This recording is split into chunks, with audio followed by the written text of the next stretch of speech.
안녕하세요. 무스카르닉 리셉터 아고니스트에 대해 발표할 19학번 김수현이라고 합니다. 먼저 무스카르닉 리셉터라는 것이 무엇이냐를 알아야 그것의 아고니스트도 무엇인지 알 수 있겠죠. 무스카르닉 리셉터는 아세틸콜린의 리셉터의 한 종류입니다. 아세틸콜린의 리셉터는 부교감 신경의 신경절이나 뉴로머스큘러 정션, 뇌에 작용하는 아세틸콜린, 즉 신경철단 물질의 수용체인데 무스카르닉 리셉터는 이 아세틸콜린 리셉터 중에서 무스카린이라고 하는 물질에 특이적으로 결합하는 수용체를 일컫는 말입니다. 반대되는 개념으로 무스카린보다 니코틴을 특이적으로 결합하는 니코티닉 리셉터가 존재합니다. 아래를 보시면 아세틸콜린과 무스카린의 구조식을 알 수 있습니다. 무스카린 리셉터의 아고니스트는 크게 두 그룹으로 나뉩니다. 아세틸콜린과 몇몇 신세틱 에스터들을 포함하는 콜린 에스터들과 필로카르핀, 무스카린, 아르콜린 등 천연 콜린 자극성 알칼로이드와 그 코제놀들이 그것들입니다. 그림을 보시면 가장 왼쪽 위에 존재하는 아세틸콜린, 그 오른쪽에 아세틸콜린의 메틸기가 하나 붙어 베타 아날로그가 된 메사콜린, 그 오른쪽에 아세틸콜린의 아미노기가 붙은 카보콜, 그리고 맨 왼쪽 아래에 카르발콜의 베타 아날로그인 베사네콜을 볼 수 있습니다. 이렇게 신세틱 콜린에는 여러 가지 종류가 존재하지만 임상적으로 사용되는 것은 메사콜린, 카르발콜, 베사네콜린 뿐입니다.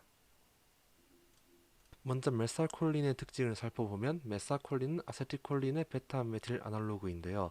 아세틸콜린보다 큰 듀레이션, 즉 지속성과 셀렉티비티, 선택성을 가지는 것이 특징입니다.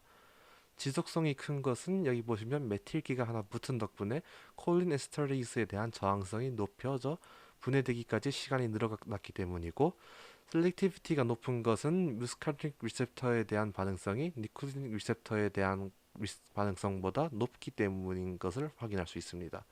이러한 셀렉티비티의 특징은 심혈관계에서 더 두드러진다고 합니다. 카르발콜과 백사네콜린의 경우 치환기가 없는 카르보밀 에스터로 콜린 에스터레이스에 대한 거의 완벽한 저항성을 갖는 것이 특징입니다. 그래서 반감기가 길고 혈류가 적은 것으로도 잘 퍼져나갑니다.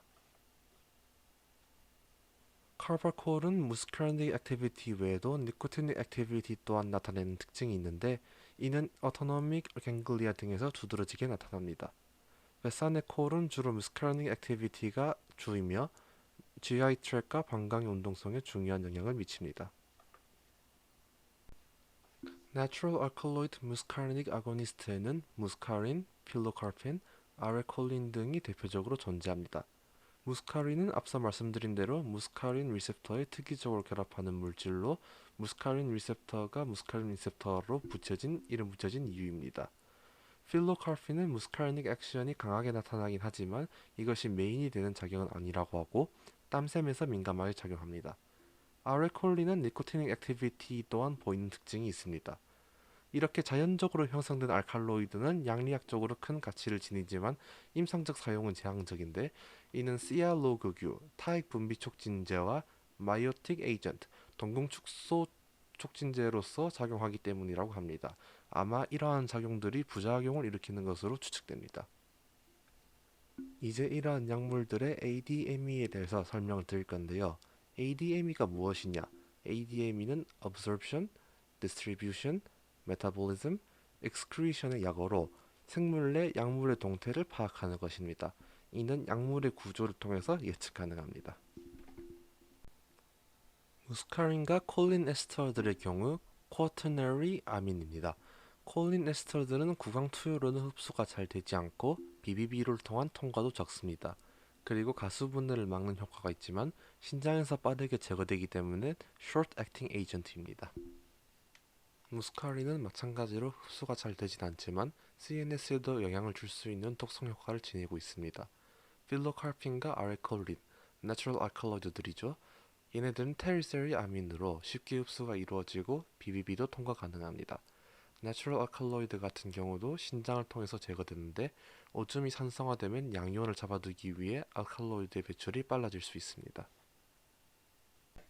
이런 무스카르닉 리셉터 아고니스트들은 유리너리 블레더와 제로스토미아의 치료, 브론키얼 하이퍼액티비티의 진단, 그리고 안과에서 마이오틱 에이전트, 즉 동공축소 유발제와 글라우코마의 치료에 사용됩니다. M1 아고니스트의 경우 알츠하이머 환자의 인지 능력 치료로 연구가 되고 있다고 하며 M2, M3 아고니스트의 경우 동물 실험에서 인지 능력에 영향을 준다는 것이 밝혀졌다고 합니다. 아세틸콜린의 경우 안과 시술에서 국부적인 동공축소를 유발시키기 위한 마이오틱 에이전트로 사용되며 1% 솔루션으로 눈에 주입됩니다. 메사콜린의 경우 브론키얼 에어웨이 하이퍼리액티비티를 진단하기 위해 사용됩니다. 0.9% NaCl을 희석시킨 것을 분말 형태로 흡입시키면 정상인과 환자 모두에게서 브론코스트릭션과 트라키오브론키얼 리시크레이션이 일어나게 되는데 천식 환자의 경우 그 정도가 일반인보다 심하고 폐활량이 줄어들게 됩니다. 이 방법은 천식의 주요 특징 중 하나라서 천식의 증상이 명확하게 나타나지 않을 때 진단을 위해 사용됩니다. 메사콜린은 베타 아드레너직 리셉터 안타고니스트를 섭취하고 있을 경우에 그 효과가 강하게 나타날 수 있습니다. 메사콜린은 과한 기도의 폐쇄, 심근경색증, 뇌졸중, 조절되지 않는 고혈압, 임신 등의 상황에서는 사용되어서는 안 되며 사용 시 긴급소생장치, 산소, 기관지 경련을 조치할 수 있는 약물들이 준비된 상태여야 합니다. 메사네콜의 경우 유리네리 트랙과 GI 트랙에 영향을 미치게 됩니다. 유리네리 트랙의 경우 유리너리 리텐션과 기질적인 막힘이 없는 방광의 부적절한 배출을 위해 사용되는데 부적절한 배출로는 수술 후의 유리너리 리텐션, 당뇨병성 자율신경병증, 만성의 저장성 또는 근원성 또는 신경성 방광 등이 존재합니다. 만성적으로 복용할 경우 10에서 50mg의 용량을 하루 3에서 4회 식전 한두 시간 전에 복용해야 합니다. 또 베사네콜은 GI 트랙에서 연동성과 운동성을 증가시키고 하부 식도 가력권의 압력을 증가시키는 역할을 하게 됩니다. 그래서 수술 후 복부 팽창, 위무력증, 위마비, 무력장폐색증, 위식도 역류 등의 치료에 사용되었습니다만 최근에는 D2 아고니스트, 프로키네틱 에이전트 등 더 효과적인 약물이 존재하여 이것들을 사용합니다. 카바콜의 경우 글라우코마의 치료와 수술 중 마이오틱 에이전트로서 사용됩니다. 필로카파인의 경우 엑세로스토미아, 특히 머리 또는 목의 방사선 치료 후나 쇼그렌 신드롬이 연관된 경우에 사용됩니다. 쇼그렌 신드롬은 주로 여성에서 일어나는 침샘과 눈물샘 등의 분비에 이상이 생기는 질병인데 필로칼핀을 처치하면 눈물샘에서의 분비가 촉진되고 삼킴이 용이해지며 구강에서의 수분 공급이 증가되면서 치료됩니다. 다만 부작용으로서 콜리너직 스티뮬레이션, 스웨팅 등의 증상이 나타날 수 있습니다. 필로칼핀은 또 안과에서 글라우코마의 치료제와 마이오틱 에이전트로서 사용되기도 합니다. 세비멜린은 침샘과 눈물샘 상피에서 M1, M3 리셉터를 활성화시키는데 사이알로고깃 에펙트, 즉 타액 분비 촉진 효과가 필로칼핀보다 작아서 부작용이 적다는 장점이 있습니다. 복용 시에는 매일 30mg씩 하루 4회 복용하는 것이 일반적입니다.